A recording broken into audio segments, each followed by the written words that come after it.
भूत के बारे में बुद्ध की कहानी महात्मा बुद्ध और एक भूत की कहानी बहुत प्रसिद्ध है, जिसे अमावास की कहानी भी कहते हैं। इस कहानी में महात्मा बुद्ध एक बार घूमते हुए एक ऐसे जंगल में पहुंचते हैं जहां एक भूत रहता था।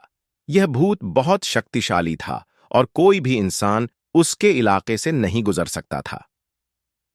कहानी एक दिन महात्मा बुद्ध जंगल से गुजर रहे थे। उन्हें देखकर भूत बहुत हैरान हुआ। उसने पहले कभी किसी को इतनी हिम्मत से अपने इलाके में आते हुए नहीं देखा था। भूत ने महात्मा बुद्ध को रोकने की कोशिश की, लेकिन बुद्ध अपनी शांति और ध्यान में लीन थे। भूत को यह बात बिल्कुल पसंद नहीं आई। उसने अपनी शक्तियों का इस्तेमाल करके बुद्ध को डराने की कोशिश की।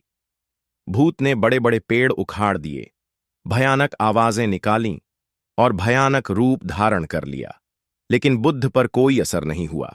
बुद्ध अपनी जगह पर शांत बैठे रहे। उनकी आंखों में सिर्फ करुणा थी। भूत यह देखकर और भी गुस्सा हो गया। उसने बुद्ध से कहा, मैं तुम्हें जाने नहीं दूंगा। तुम जानते नहीं मैं कौन हूं। बुद्ध ने बड़े ही शांत और करुणामयी स्वर में उत्तर दिया, मुझे पता है कि तुम एक दुखी और परेशान आत्मा हो। तुम इतने गुस्से में क्यों हो? तुम्हारी परेशानी का कारण क्या है? भूत ने बुद्ध के इस जवाब से चौंक कर कहा, मैं भूतों का राजा हूं।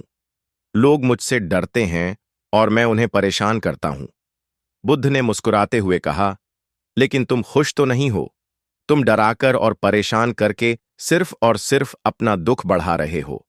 क्या तुम शांति और आनंद नहीं चाहते? बुद्ध के ये शब्द सीधे भूत के दिल में उतर गए। उसने कभी किसी से ऐसे शब्द नहीं सुने थे। लोग उससे डरते थे, लेकिन बुद्ध ने उसे समझा और उसके दुख को महसूस किया। भूत का गुस्सा धीरे धीरे शांत होने लगा। भूत ने बुद्ध से पूछा, तो क्या कोई रास्ता है जिससे मैं इस दुख से बाहर निकल सकूं? बुद्ध ने उसे करुणा और अहिंसा का मार्ग बताया। उन्होंने कहा कि दूसरों को डराने की बजाय अगर तुम दूसरों पर दया करोगे तो तुम्हें सच्ची शांति मिलेगी। बुद्ध ने उसे ध्यान का अभ्यास सिखाया और कहा कि अपने भीतर की बुराई को खत्म करके ही तुम आनंद पा सकते हो। बुद्ध की शिक्षा से भूत का हृदय बदल गया। उसने अपनी बुरी आदतें छोड़ दीं और एक शांत और दयालु आत्मा बन गया।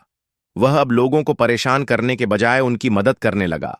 यह कहानी हमें सिखाती है कि घृणा को घृणा से नहीं, बल्कि प्रेम और करुणा से जीता जा सकता है। यह भी बताती है कि ज्ञान और शांति की शक्ति किसी भी बुरी शक्ति से ज्यादा महान होती है।